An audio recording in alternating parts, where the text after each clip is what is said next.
Ladies and gentlemen, boys and girls, children of all ages, we're a little late, but we here. Sideline Junkies presents Thursday Night Throwdown.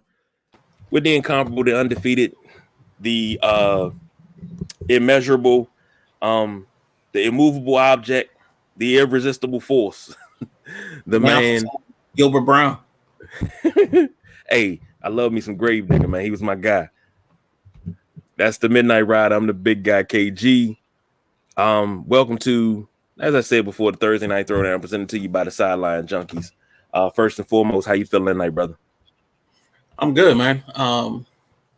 Waiting to see what this NFL honors thing turns out to be.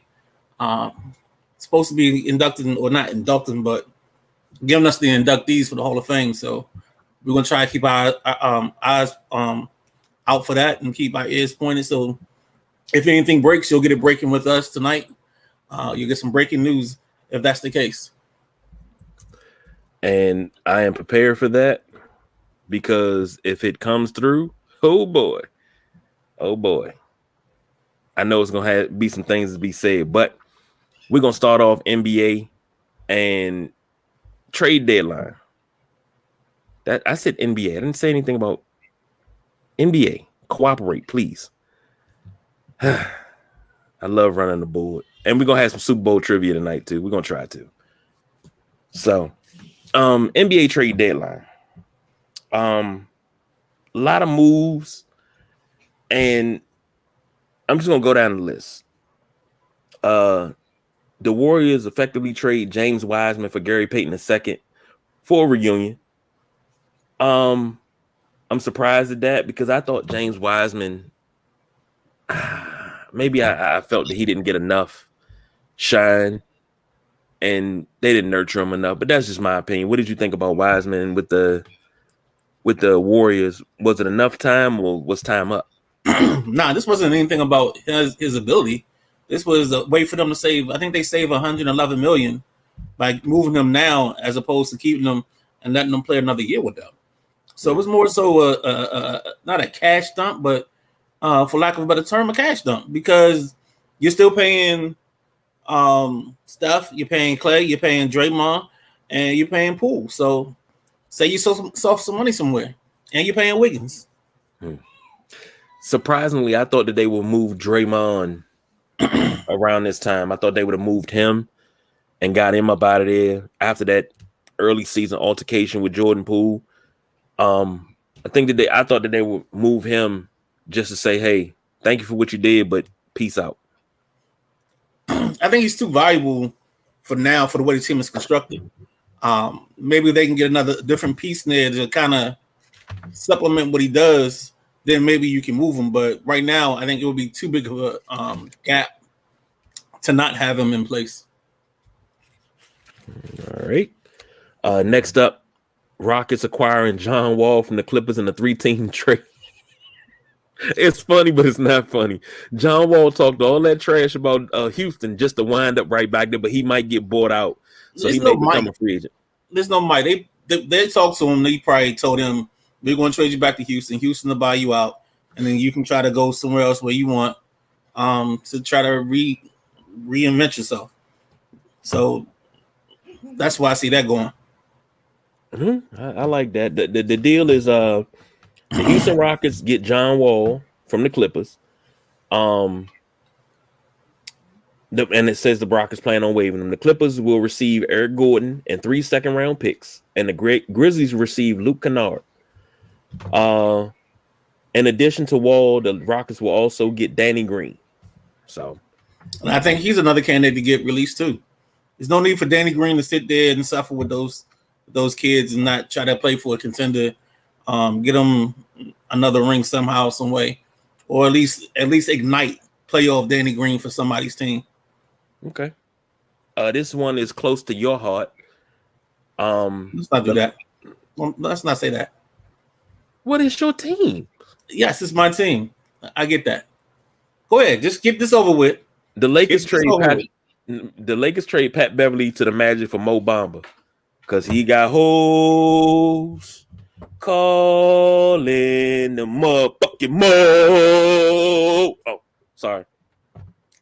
So I mean, I think it's a little disappointing that we got rid of Pat Bev because we end up in the play-in game. We won't have anybody with play-in game experience. Who's going to celebrate? You know what I'm saying? The play-in win, Pat Bev. So I wish you could be sitting over here right now and see the Oh, look. I know you got something going on. I saw. That's why I keep looking over. That look that I just got. Yeah, buddy. She gave me this look, man. If I look away from her, she piercing a hole right here in the side of my head. Yeah, buddy. Well, I guess she's not a Shaq West fan. I mean, oops, sorry. Alarm went off. I can't. That's no silence on that. But I guess she's not a Shaq West fan, you know. But Patrick Beverly and a second round pick to the Orlando Magic in exchange for center Mo Bamba. Next up, Kevin Durant. This is crazy. I didn't know Kevin. Did Katie ask out of Brooklyn? I think they went to. So he was. I think he had mentioned it before, but it wasn't like get me out of here or else because Kyrie was still there, and I think Brooklyn kind of went to him was like removing Kyrie. Do you want to go somewhere? Do you want to go somewhere? We'll trade you to your place of choice. You don't have to demand a trade. We'll just take care of you. And if that's what they did, Brooklyn just brought themselves some nice cachet when it comes to free agents in the future because it looked like they took care of them. This was a sweetheart deal, and they took care of a guy that came to them. Probably the only one that actually was kind of loyal to him for the most part, barring the Achilles tear. So I think they gave him a sweetheart deal. Say, hey, you want to go here? We'll make sure you get there. We'll do whatever it takes, and boom. What's crazy that this trade dropped at about 1 a.m. That was absolutely positively crazy to me because I roll over about 8:15, 8:20 this morning. And I'm like, wow. Kevin Durant to the Sun. I said, that's not true. That didn't happen. That would be all over the TV. Oh, it was all over the TV. Oh, it was, but I just wasn't watching the right channel. I was watching Cartoon Network. Yeah, I don't think they got an Adam Schefter at Cartoon Network. No. Or Woj Bomb. Meatloaf. Say hello. Meatloaf. Say Edo. Edo. Hi. Yeah, get the binky back. You all right? I give you a Cinnabon when I finish. We have Cinnabon. There, that's you.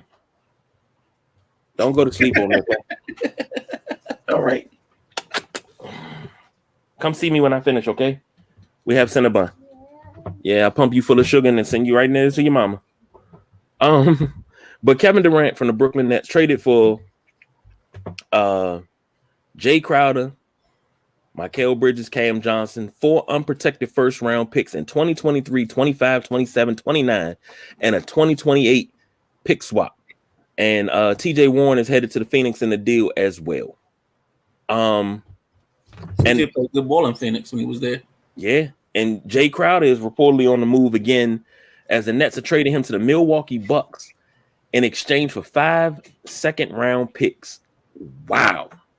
So, you know how everybody talks about the NFL being a copycat league? Mm-hmm. Or the NBA is becoming a copycat league because now all these so-called GMs are trying to do the Danny Ainge and get all these draft picks, get as much draft capital as possible. So then at the end of when they get to their stretch or they get in the draft, they can either move up, move back, do whatever they need to do. But that's the whole key to this whole thing is now you're just trying to acquire as many picks, get enough shots at this thing that maybe if you don't hit on that kid at 12, maybe you hit the kid on 16, or you hit the kid that you're picking at 22. Because I think the way basketball talent is now, I think after the first 3 or 4 kids, everything else is a crapshoot. And it depends on where they go and what role they play. So it's not a thing of you getting a guarantee because you've seen this kid for 4 years. Now you're making assumptions just on the kid's wingspan, their potential, and more so you're drafting potential than you are drafting for the kid's ability. So John Thompson used to always say, potential gets you fired. See, I get it. I love it.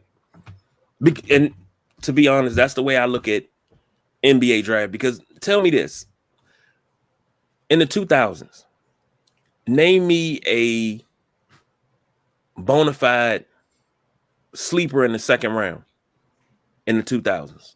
Possibly Tony Parker, Michael Redd, Manu Ginobili. Okay. If you count Draymond, I don't know if we're coming that far up. Yeah, I'm talking about from the 2000s on, because in the 90s we had him. But Michael Redd, boom, boom, boom. There's a couple more. I mean, Nikola Jokic, second rounder. They're there, but they're so sporadic, and that's why I say that teams are trying to get as many bites at the apple as they possibly can. I agree. I'm not a, how do I say this? I'm not a fan of NBA second round picks, because it seems like most of the talent is gone. Like you said, with probably maybe 4 picks out of the lottery. If you're 4 picks out of the lottery, you're picking at 19, you might get the last good guy in the first round. Everybody else, I think it's 1 through 5 are the guarantees. 5 through 10 become the crapshoots. 11 through 15 are most of the time your guys that played 1 or 2 years of college ball. So they're really your more experienced guys. They tend to flash out more, like your Tyrese Halliburtons.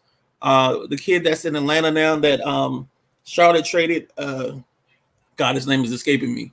But there are kids in that 10 to 15 window that do well. You know, you get your Kawhi Leonards, your Paul Georges, those type of guys. Now, here's my question to you. Would this, I don't want to call these draft classes weak, but would this, these type of draft classes, would they warrant players to, if they're not the one and dones or the I ain't gonna say flash in the pants, but they're not the guys, would that want another player to stay 4 years of college, 3 years of college? No, you can't. I mean, the scouting rule is the longer you stay in school, the worse basketball player you are, because they pick apart your game, and they no longer looking at your potential because they don't have enough of a window with you to have you in their building. You know, you're coming out now like 22, 23, depending on if you redshirted in high school or whatever. Now you got issues, you know what I'm saying? Because now you're older, and more likely you're the guy that's going either late first or in the second round, because they don't see the potential in you that they have for this kid that spent 1 year in college and played kind of dynamite basketball or played in the G League. You know, they love those kids. They don't love the kid that's staying in school. And I think that's like the most backwards, idiotic logic you could ever come up with. And hey, Kendra Tracy, hey, how you doing? Streaming's going well. We just doing it big out here, doing it real big, and hope you having a good night, and enjoying everything. Welcome to the show. Please like, subscribe. You can follow us on YouTube, Twitch, everything. We be doing some gaming on Twitch too. We gotta get back to it though, but I appreciate your comment. When you got a bona fide star in the league, in college, that stayed 3 years, and they were either All-American, All-Conference, anything, but they were all everything. And this guy can play, but he has evolved his game to the point where he was raw at freshman year. Sophomore year, you saw the trend upwards. Junior year, he broke out. Like, that's a guy that I want to draft right there, because he worked on his game to get better.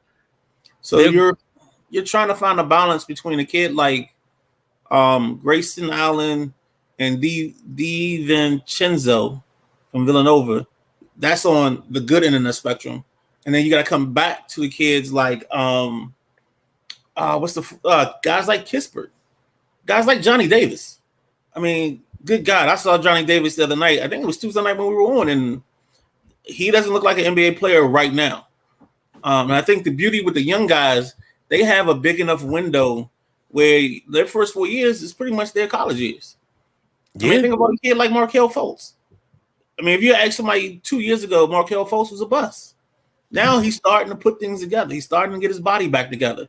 You know, I mean, this game is what's the kid from Florida State that's in Orlando? Isaacs or something? Yeah, Isaacs. Yeah, he just came back off the knee injury. Yeah, so he hadn't played basketball in like 600 days. Yeah. But because he came out at 19 and had that 2 years of injury, he's what, 23, 24? Mm-hmm. That's like drafting a senior in college. But here's my thing.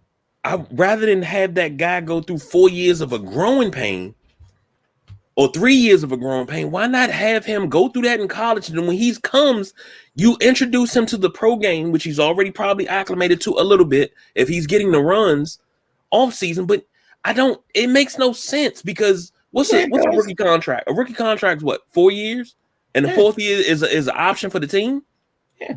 So let's say this guy doesn't pan out in 4 years. He doesn't quite turn out to what you want him to be. So you don't pick up, you don't re-sign him after 4. Okay. You let him walk. He goes to another team and blow up Schweitz, for lack of a better term. Excuse me. He blows up. He becomes all-star, MVP candidate. He becomes all of that. But because you took 4 years, you was like, he's not what we want, and you let him go. But if he would have stayed 3 years in college, you would have got that by year 2.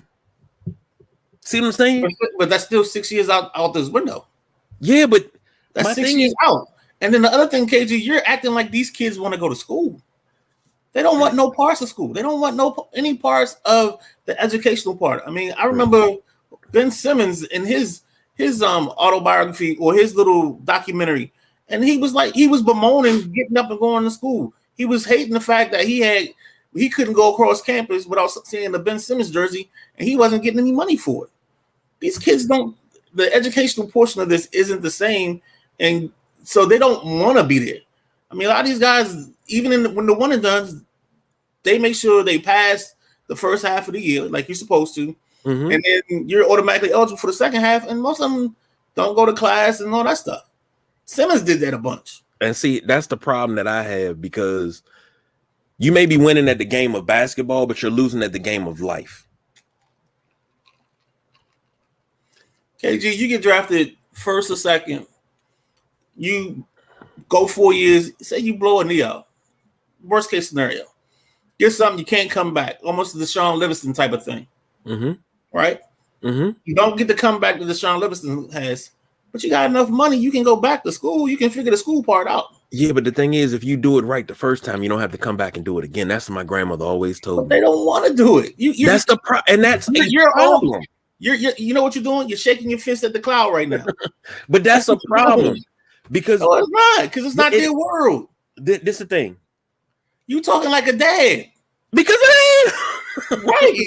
You gotta have something to fall back on. Basketball is not gonna always be there. Football is not gonna always be there. Baseball is not always gonna be there. Even if you go take broadcast classes, you have something you can fall back on. You take leadership classes, you have something you can fall back on. You may not make it as a player, but you can make it as a coach. You can make it as a broadcaster because you know your stuff. You have to have that secondary plan. Okay, nobody's telling these kids that anymore. They just saying, "Oh, go out there, do your thing, one and done, go make some money." Okay. I mean, that's how you get the Corleone Youngs of the world. Yeah, one of the coolest names in NBA history. Actually, I had my email used to be Corleone Young 23.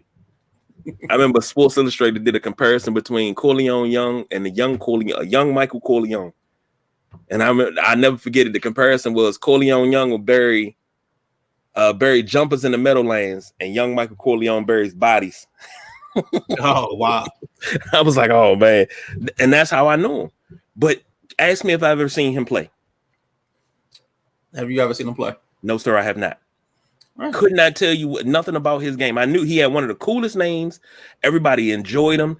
Great high school product, but NBA product, and I don't know what he's doing now, so I can't say he didn't have anything to fall back on.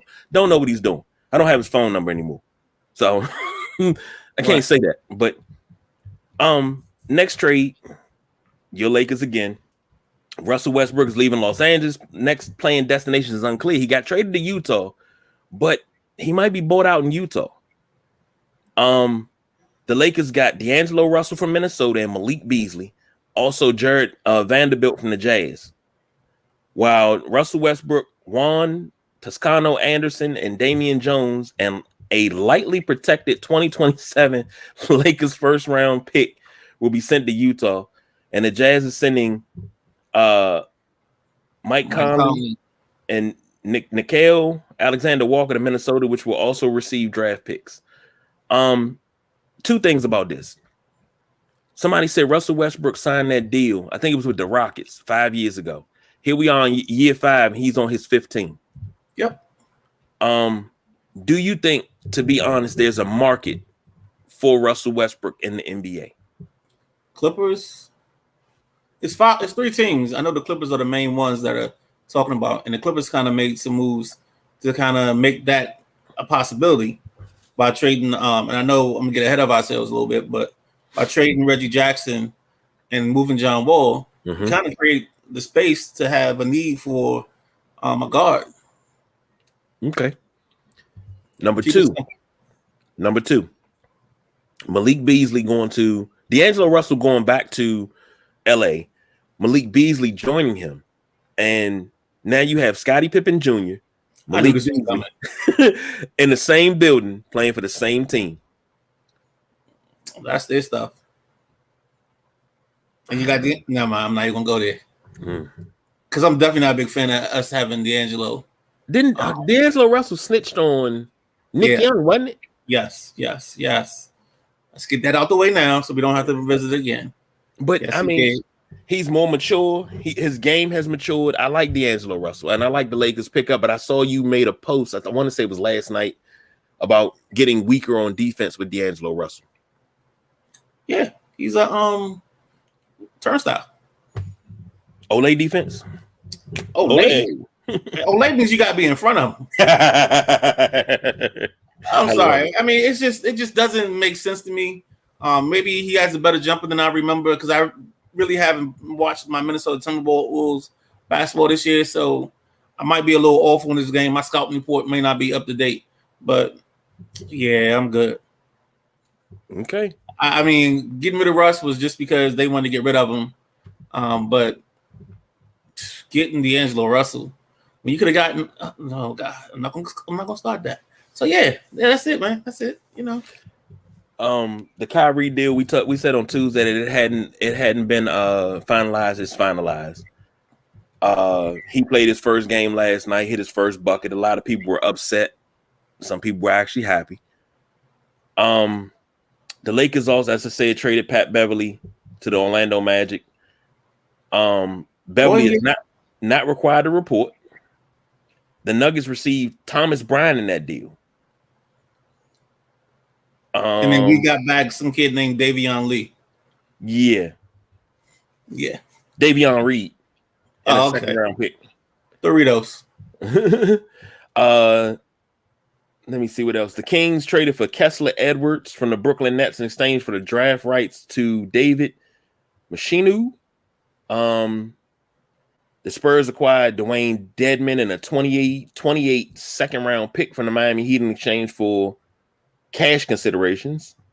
The Wizards, that was old. Wizards trading Rui Hachimura. That was all old stuff. But here's my thing. We got winners and losers in this whole thing. We talked about John Wall possibly being bought out and, going from the Clippers to the Rockets, being bought out, maybe going elsewhere. I think it's a home for John Wall somewhere, and I think it's going to be it might be Washington. Why you cover your face up? Because I don't want to say. I always say somebody's coming here. It may be a free agent thing. They may say, "Hey, we bring John in," and then you'll have John, Porzingis, Beal. Yeah, but this John ain't the normal John. No. He's not going to be racing up the court 95 miles an hour. He might go 89, 90, but he's not going to go 95. You're not going to see the spin passes. But John Wall with the athletic big is something special. And even though Gortat wasn't super athletic, The way he used to find Gortat off that pick and roll, it was don't get me wrong. I'm a Bulls fan through and through. But watching the Wizards during that time and watching how John Wall would come up, set it up, and Gortat would come and set that little lazy pick and then drift, to the lane, and John would always find him in stride, easy dunk. And I'm like, why can't everybody say, hey, they can't stop this. Keep doing it. Just use the bigs. Keep doing it. Pick and roll all day long. John Wall should have 25, 30 assists every night. But the reason why I say everybody got to eat. Yeah, I get that. But here's my thing. If it's working like that, once they start collapsing down on it, that's when you give the green light to Bill and let Bill shoot. Because Bill can shoot the lights out. He can't. And I've said it for 2.5 years since John Wall left. And what has that been? 3 years now? Even when John Wall was out, so he was out for a year. 4 years now. Bill has the green light. He has to shoot. When it was just him here and everybody else, fuck them other guys. Shoot. If you go for 60, all they need to manage is 10 points apiece and you win. I wouldn't care if Bill scored 60 every night. Don't care. You got the green light. You're the superstar here. Act like it. Those other guys got to fall in line because they are not the caliber of player of Bradley Beal. He never did that. He did that a night here and a night there, but he didn't do it in and out every night. Like I know he can. That's what frustrates me about Bradley Beal. But putting him and John Wall back together with Kuzma, Porzingis, and help me out. Who am I missing? Kuzma, Porzingis, Bill, Wall. That's it. So putting them back together like that, I think you got a better Wizards team. So just NFL honors updates. Offensive Player of the Year, Justin Jefferson. Defensive Player of the Year, Joey Bosa. Mm-hmm. And then they're showing now Ron Rivera for the Salute to Service Award. I'll take that. So who's your winner today? In terms of NBA trades? The Lakers. What? I think the Lakers won this. I think that I'm not gonna say they won overall. The Lakers won one winner. Who else did I have as a winner? I had the Lakers as a winner, the Warriors as a winner, and the Mavericks as a winner. And people were saying, "Oh, the Mavericks are a loser because they got Kyrie Irving. Him and Luka never worked." I think, and when we could talk NBA trades, I think those are my three winners right now. I think the Miami Heat were losers. The Brooklyn Nets were losers. And speaking of the Brooklyn Nets, here's my thing. Now, James Harden is the only star left in Brooklyn. No, he's not. He's in Philly, bud. He's in Philly. Oh, Lord. Yeah. Damn. I forgot he in Philly. It's the worst big three ever assembled.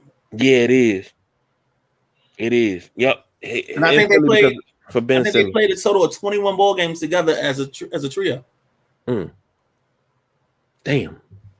I'm not a huge James Harden fan, so I really don't follow him. I think he is overrated in my opinion. I think he's a good player, but he's overrated on a lot of people's lists. Just my thing. Mm-hmm. Once they stop that flopping around the 3-point line, now he can't get his shot off. You can't score.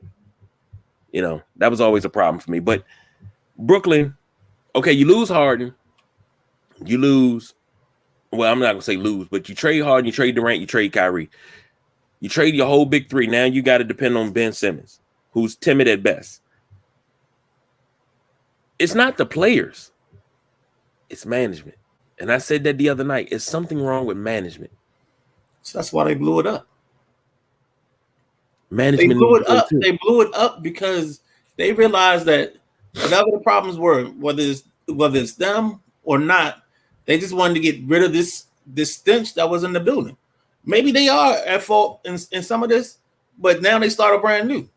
And I know you don't say that because a side did this and did that, and I understand that the whole way of handling the Kyrie thing. I get all that, but what you gotta look at is they did the one thing that you and BJ always asked the Wizards to do, and that's to just hit the detonate button and blow it up.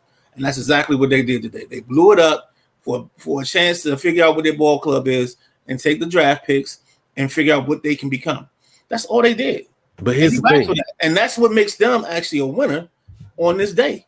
Is they did what they were supposed to do. They figured they got tired of being at best maybe the 4th or 5th best team in this conference, and then maybe even worse than that. And they said, you know what? Let's blow it up because they don't want to be here, and let's figure out who we want to become.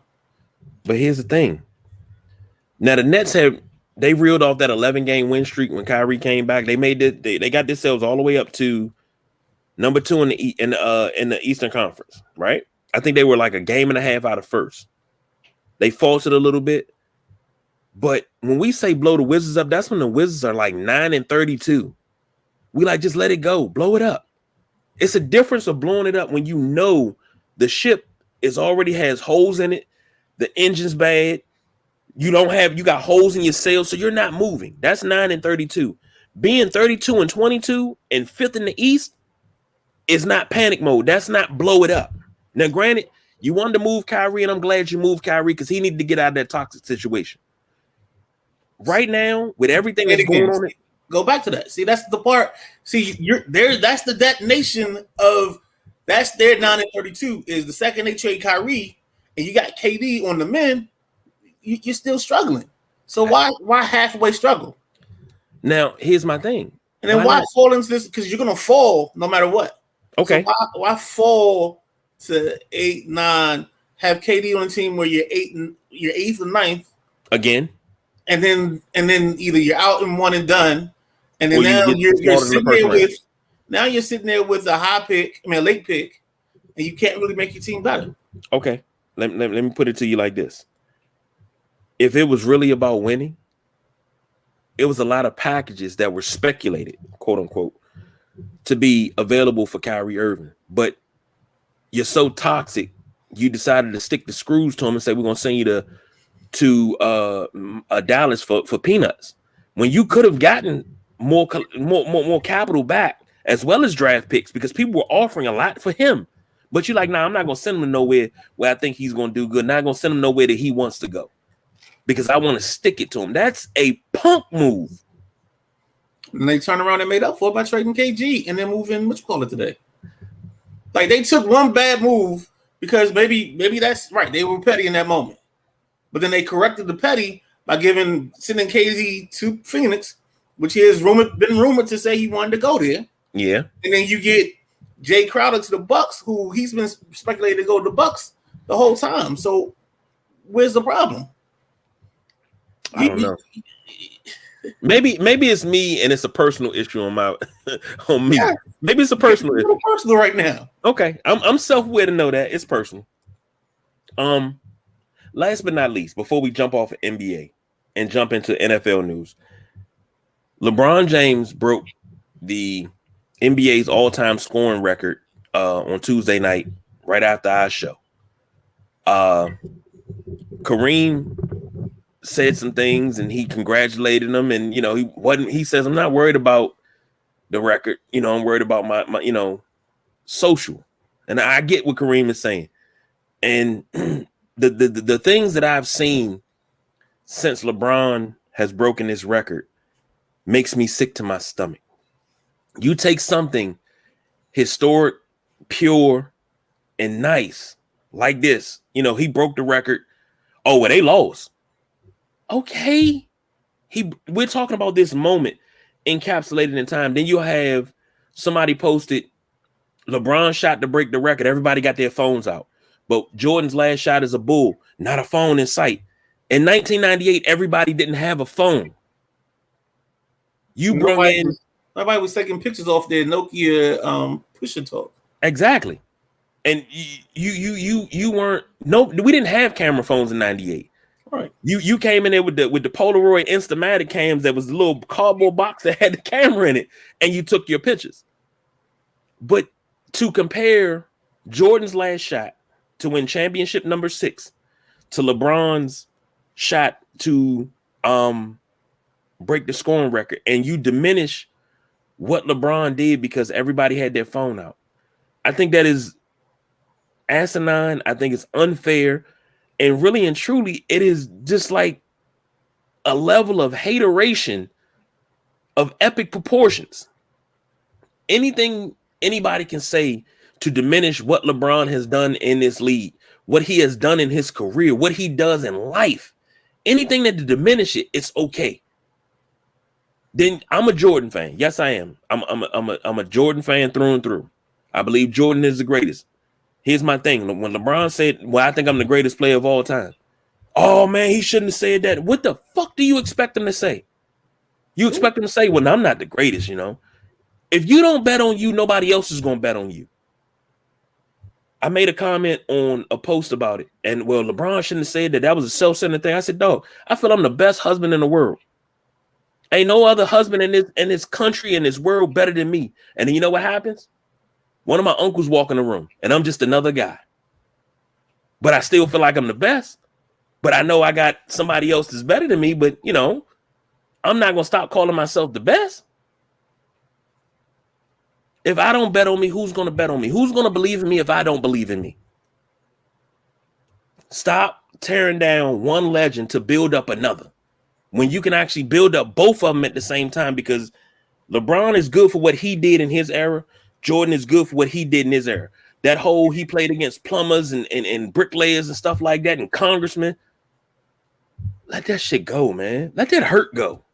Let it go and just enjoy it. Because when LeBron retires, whether it be 5 years, 10 years from now, when he retires and you no longer get to hate on him on the court, you're going to miss that. You're going to miss being able to watch him play. No, you're not. Yes. You want to know how I know they're gonna miss him? Because all the people that hated on Kobe, and I was one of them. I always used to hate on Kobe all the time. Loved him to death, but I always would hate on him. Because when the Lakers were winning, I wasn't winning anything. I was bitter because I wanted them to come to Chicago. I was bitter. Loved him to death. Off the court, I loved him to death. On the court, I couldn't stand him because I'm a Bulls fan. He's a Laker. He wasn't a Bull. I get that. But when he announced his retirement, I got sad because I was like, I don't get to watch him do what he does night in and night out. I don't get to watch him play, whether he's hurt, tired, whatever. I don't get to watch that anymore. I don't get to, pick at his game and stuff like that. Even though it was damn near flawless. People are going to be upset when LeBron retires. I'm telling you they are. See, I think I look at it differently because I view the retirement as a passing of the torch. So, and the passing of the hate, because somebody will now become the new person that everybody hates. Maybe it's going to be Nikola Jokic, because I think he's up for like his third MVP. So at a certain point in time, people get tired of seeing you have success. So when I look at it, I get what you're saying, but I also get a part of it where, we're our dads right now when they used to defend their players of their eras. They're Oscar Robertsons, they're the people they grew up watching. We're transitioning, and we transitioned into that, and sooner or later we're gonna be a little bit out of that as time goes by, because we're no longer the historians. We're the historians of the game, but we're not the caretakers of the game. Mm. So at a certain age, you become a caretaker, and that becomes you creating the narratives for the guys that you watch. So there's guys right now in their 20s, 30s, with their narratives about LeBron. And whoever the next kid is that comes up, they'll be defending LeBron's legacy the whole time, while these kids are defending their guy, whoever their guy is. And that's the beauty of sports. Like, sports always transitions you to the next people. People always used to ask, well, what's the league going to be like without Magic and Bird? Or they're fine. You had Jordan. Then you've had the Kobe's and those guys. And you've just had – and the game takes care of itself. That's true. I'll agree with you there.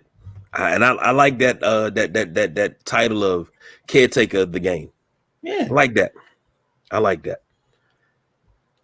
Moving on to some NFL news. I gotta laugh at this one because Brett Favre has filed 3 different lawsuits. My man is just he trying to ride around and get it, but he filed a lawsuit against Shannon Sharp, Pat McAfee, and Shad White for defamation. Midnight Rider, I'm not gonna spend a whole lot of time on this, but Yeah, because I'm not trying to get a defamation suit. I wouldn't give a damn. You can sue me for anything you want. I ain't got shit. But is this frivolous? Like, really? I think it's a man trying to protect what's a little bit left of his legacy. And I think for some reason, not for some reason, I think he just took it personal when they came at him. And I think it was funny that he picked the three biggest names that came after him. Like he didn't go anywhere else. So some of that I think is part of his machismo and need to be in the spotlight. Like he has a little bit of that Daniel Snyder gene in him, where he has his little moments. So that's just how I see it. Is I just saw it as something petty and something that he just did just to try to stay relevant for a little bit longer. I agree. And speaking of Daniel Snyder, which is a great segue, I try. He's looking for a $7 billion bid. $7 billion. That's with a B. $billion bid for the Washington Commanders. And I don't mean that's the whole kit and caboodle. That's not a stake. That's not a percentage. That's the whole thing. $7 billion. And word on the street is Jeff Bezos is probably the only singular person that can come up with that type of money in a snap of a finger. I mean, what is Jeff Bezos worth? 200 billion? 243 billion, I believe. Something like that. Something around that. So 7 billion is nothing to him when he can just go, Amazon just made me 9 billion. I'm all right. You know. But I asked the question. I can't remember who I asked it to, but I asked the question. Don't you think that's a conflict of interest with Bezos? When you have the NFL Thursday night on Amazon Prime. He is the CEO of Amazon. He owns the Washington Post, which he's talking about giving up to buy the team. But in the Washington Post, along with that, I think they have radio stations as well. They own a couple of local radio stations. So, from what I know of it, and the talk of Bezos and the conflict of interest, I think Bezos has said if he gets the team or whatever, I know he was supposed to be stepping down anyway soon from Amazon. So that would cover that avenue per se for a small portion of that. Then coming to the point of him being a single owner, I don't think many people want to try to buy this as one person. You're going to start having these groups come together. I mean, you already heard them talk about him and Jay-Z, but I think he's going to need somebody bigger than that to make this work. And then sometimes what happens is you get these amoebas that form where based on the negotiations and the price, one group almost engulfs another group, and that's how you get to the group. Like that's how Snyder's group was in the beginning. He ended up becoming the front man, but he wasn't necessarily the front man in the beginning. So, you got that type of thing that could happen. I know you have Byron Allen. Byron Allen, and they've said names the whole time. And I really think if Bezos wants this, what Bezos is not going to do is try to get in the bidding war. Mm-hmm. He's going to tell me what's the top of it. Here's what I want to offer. And if Dan wants to take it, he's going to take it. And if not, then he's going to take the next best option. But I don't see the NFL allowing this to drag on. My only concern is that it's gone kind of slow for now. So I don't know what the next part of this is. I have fears. I told people before, if my thoughts of this actually happening was like field position in the game, we would have just caught the punt, took a knee, and we'd be starting at the 20-yard line, and we in the huddle taking our first step of the drive, because I don't think we're really there yet or anywhere close to it being a final thing. And that's just my pessimism also. But I'm not going, until I see, like I said before, until I see the ink or I see the electronic transfer go through, I'm not really going to be hooping and hollering or worrying about what's happening with this until it's all said and done. I can agree with that, because I read a report that said nothing would be finalized until at least after the league meetings in March. So it's not the earliest. Yeah, that's the earliest. Right. But you still have to get bids in, and guys are putting groups together and everything, like you said. So it's a lot that goes into that. But I think it would behoove them to have it done before the draft, but it may not happen until after the draft. So it's so much, but we still got a coaching vacancy on the staff, and Eric Bieniemy is, I've heard, is the top candidate for the OC job. So that's still, Ron hasn't made a decision on that yet. As well as Taylor Heineke says he wants to come back to DC. Are you welcoming Taylor back? For what? Backup quarterback role. Nah. I mean, because his advantage is gone. His advantage was the fact that he knew Scott Turner's offense better than everybody else. That is true. And the man that believed him in the building.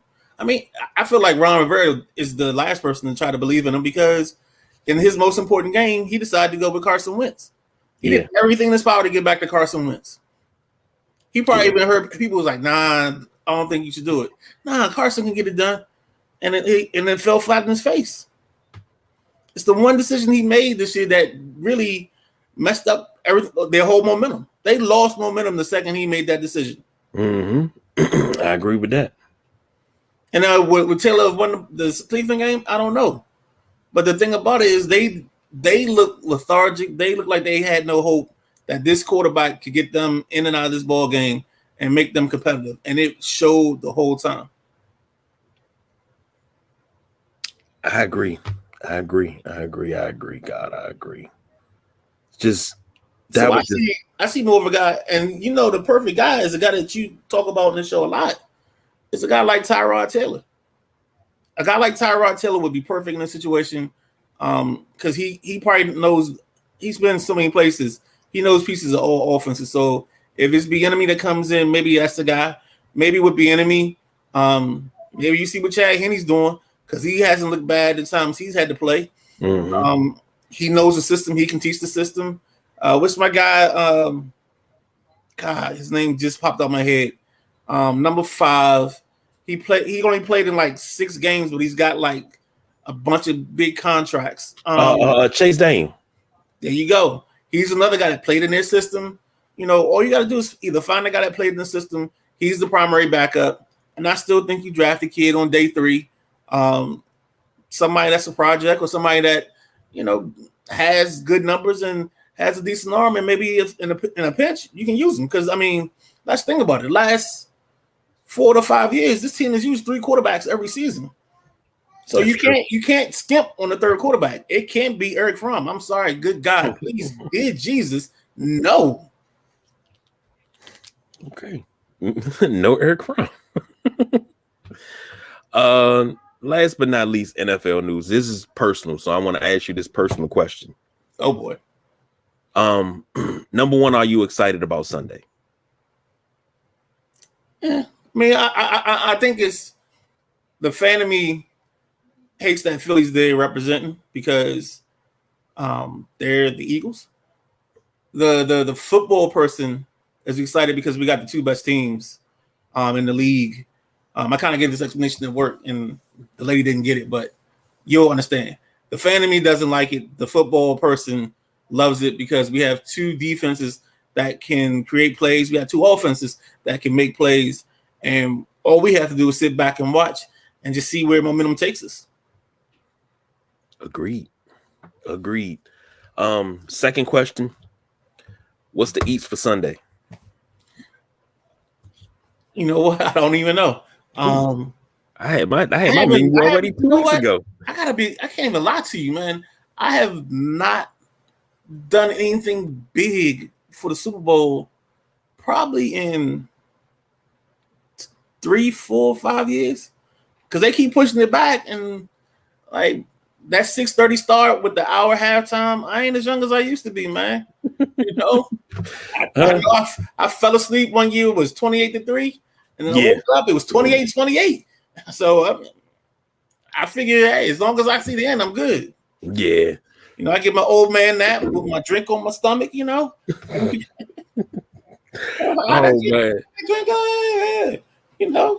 Don't spill nothing. I had what was that? I think that was that the Super Bowl? Because normally I've done this since I was a kid. Depending on who the 2 teams are, I make sure I had a Super Bowl on in 2 different rooms. When I think I started this I had to start this in 96. So I was about 14. When Green Bay had the ball, I was in the living room. When New England had the ball, I went in the bedroom. And I would just go back and forth. When the ball switched possession, I would go back and forth. It's the only way I would watch the game. But now, OCD, dog. Yeah. Now it's more along the lines of, why is this open? It's more along the lines of, now I'll start the first half in the living room, and the second half I'm going in the bedroom because I know I'm going to sleep. And everybody's so happy about Rihanna. Like last year's halftime show was great. It was absolutely great. I saw it on YouTube the next day. It was great. It wasn't Prince in Florida in the rain great. Oh, okay. Yeah, what's going on? That's not Dario. Hello. Don't press that. But it's not Prince in the rain. It's not Michael Jackson in '93 in the desert. But it was pretty good. I think that was a top 5 Super Bowl halftime show.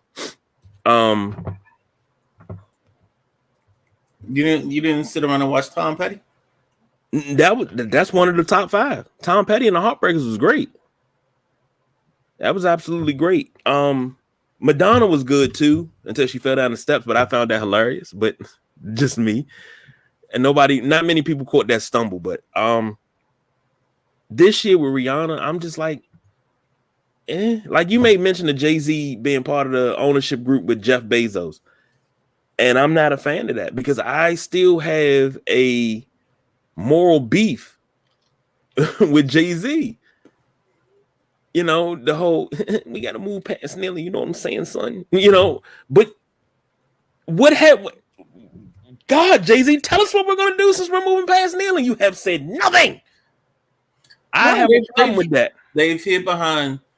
So the NFL does this beautiful thing of packaging things, giving you nice little nuggets, or so that they have. I think they just reinvested another 5 or 6 million, maybe 10 million in their community outreach programs and all that stuff. Mm-hmm. But they all fund under nebulous names. So you really, I mean, unless you're in the city and you know exactly what's going on, you really don't see the progress that they're making or whatever. It's just like, I always mention stuff like this when you have big corporations doing things.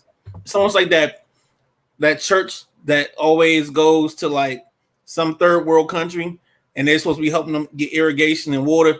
But every year they go back, the water still look the same. Like there's no progress. You know what I'm saying? So that's just how I see some of these things. Is it's all lip service. It's telling you what they're doing, but when you actually look at it, they're not doing anything. Two things. I think James Brown said it best, and John Thompson used this song to bring in Scuttlebutt at 3:01 in the nation's capital every day. Talking loud, ain't saying nothing.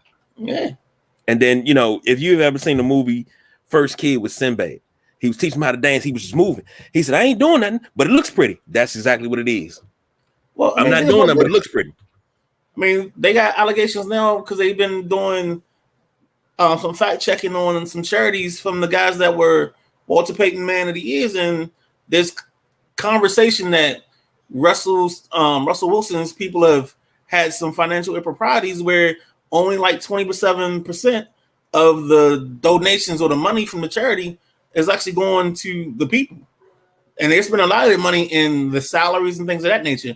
But you always got to be careful with that because sometimes guys will put their name on something, but the people they get to run it are the people that, you know, are doing the shade, not them. They're probably not even looking at the books. Right. You know what I'm saying? So and I get that. That's my moral beef with Jay-Z because I think, is he influential now? He's way more influential now than he was in the past. And we watched Jay-Z grow. You know, right. We watch him. We old enough to remember him with Jazzo. Right. We old enough to remember that he was the hype man for Big Daddy Kane. We old enough to remember that. So to see him come from that to what he is now, it's great. It's a blessing. I'm not taking any of that from him. my moral beef, and I've said it several times, when he made that statement about we have to move past kneeling. Okay, what are we moving to? What are we moving to get our point across, to get our voice heard? And it's crickets. Oh, well, you're going to do halftime show. You're in charge of music now. And I said it then, and I'll say it now. When he made that statement, I feel like he took the legs from underneath the movement. You took the legs from it because it was on a national stage. You had this is when the Rams were still in St. Louis after Michael Brown was murdered. The players came out with hands up, don't shoot, and they walked out with their hands up. You had it on a national stage and you put it in everybody's face. Now it's like you may see a sliver of it here and there. It's like, okay, roll it away, go put it somewhere else, but don't put it on Front Street no more. But is that really part of Jay-Z's fault? No. And I don't. The fault is not the right word. So what I mean to say is, like, the world we live in is a very microwave world. So we'll be considered serious and conscious of it, or as they like to say, we'll be woke for the moment. But once that has run its course, you're back to being blind about it. Yeah, it's on to the next headline. Right. Yeah. So that's also the thing that makes it difficult at times. Is just, yeah, the moment is cool, and that's the part I was talking about. Like all these trying to change the names of these buildings and all this, and taking this person's name off the building. What's that do? And that's my point. You wake up to it, and you be quote unquote woke, and you know this woke society. Well, here's the thing. Everybody makes being woke a problem, but you'll wake up, you'll see the problems, you'll address them, and then you'll go back to sleep, and you'll let them lull you back to sleep with something else. Like I got a philosophy: when something's going on, and then it's a big news story that breaks, and it's just dumb, and it has no relevance of anything. I'm like, what are they trying to distract us from? Right. That's the first thing. My favorite one was the ice bucket challenge. What are they trying to distract us from? And that's how I feel every time. And maybe, you know, people have called me fake woke and you hotepping and this, that, and other. No, I've lived this life since I was 16. You know, this is no fake. This is no front. This is me. Like I'm way worse off air than I am on air. I'm way worse. my philosophies and what I read and man, if you could ask BJ the stuff that I say to him and the stuff that I send to him, I know I got a file down there at the FBI. And CIA got a file on me. I know they do because of the stuff that I send and I say. My FBI agent probably be like, bro, why did you say that? Like, I just want to text him and just like, shut up. Just shut up. That sounds like my guardian angel. I got My FBI agent gets frustrated with me from time to time because I'll be saying something and all of a sudden the phone goes dead. I'm like, oh, okay. Maybe he said maybe he's telling me don't say that. Just shut up. Okay. And I just change the subject when I call back. But my thing is, my whole point of this whole rant, we were talking about being excited for Sunday. Right. I'm actually excited for Sunday. I don't know why. Maybe it's because it's just football. It's a Super Bowl. You got the beautiful storyline of two black quarterbacks. That is true. And people are mad about that. And I love it when they're mad. I love the taste of your teas. But I got my menu already set. I got to put my order in early so I can pick it up around about 5:45. I told the kids, I said, we're going to order Litos. Get 2-3 pizzas. That way we got enough to last to the game. Some wings, just trying to do it big. And then I said, damn, but All-Star weekend, next weekend. I said, well, next weekend we're going to cook. I'm get some wings and things and just cook wings and toss some wings and some barbecue sauce or something. But this is the best time of the year because, like I said, you got Royal Rumble, which was last week. Mm-hmm. You have the Pro Bowl. Well, it was week before last, Royal Rumble. The Pro Bowl the following week. The Super Bowl this week. NBA All-Star Weekend next weekend. I think they're trying to get us, KG. What do you mean? So right now we're on Coach of the Year. Brian Daboll just won that. Rookie of the Year defense, of course, was Sauce Gardner. Mm-hmm. Offense was Garrett Wilson, and we're about an hour in the show. So probably the Hall of Fame people aren't coming on until about 10:30. I'm gonna say 10:30. Because they like to put it at the end of the show and do whatever. But I would say man your Twitters to see if anything drops. I don't know if everybody's gonna be able to hold on to this info. Well, I'll say this now. If a certain somebody makes it, I'm going off on Twitter. You better follow me, please. Well, I already follow you, so just tag me. We good to go. We good to go. Believe me, I'm going in. So, we're gonna go ahead and get up out of here. Well, I'll give you one Super Bowl trivia question before we wrap it up. See if you can get. All right, let's just do this. If I get it right, we'll go until I get it wrong. But it'll probably just be one. But let's see what we got. All right. First running back to win Super Bowl MVP. Is it the no, that's Joe's. Dorsett. Who is it? The late great Franco Harris. I was in the right era, just wrong running back. Yep. Because I knew it wasn't the early ones. Right. Now, here's a bonus for you. Not even a trip. It's just a fact. If Dwayne Thomas, former running back who wore 33 before Dorsett of the Cowboys, if he would have had a better relationship with the media, he didn't talk to the media that whole entire season. Didn't really say much to anybody. He had such a great game in Super Bowl VI. That was the Dolphins versus the Cowboys, 24-3. First time that the NFL team did not score a touchdown in a Super Bowl. And only happened one time since then. But he had such a good game that he was up for MVP, but the writers wouldn't give him MVP, and they gave it to Roger Staubach. But also the climate at that time too. Well, yeah, but because he was so malcontent, as they called it, because he wouldn't talk, but he had his reasons for not talking. So that right there is one of the screw jobs of the NFL Super Bowl MVP race. So, final thoughts before we go. Just excited to see who they decide on. I think this is definitely a Revis. Revis is definitely in. I think Joe Thomas is definitely in. I think there's like another person that I'm not thinking of off the top of my head that's definite, and then the rest of the class kind of come down to some handshakes. And Terrell Davis still doesn't belong in the Hall of Fame, even though he got in there because he got John Elway a ring. But we won't talk about that. 2 rings. Still. All right. That's off season right there, but we'll get to that. That's why I stopped myself. Of course. Because I was about to go into it. But that's the Midnight Rider. Up wrong side again. That's the Midnight Rider. Right. I'm the big guy, KG. Right. We don't do no overtime. We are out of here.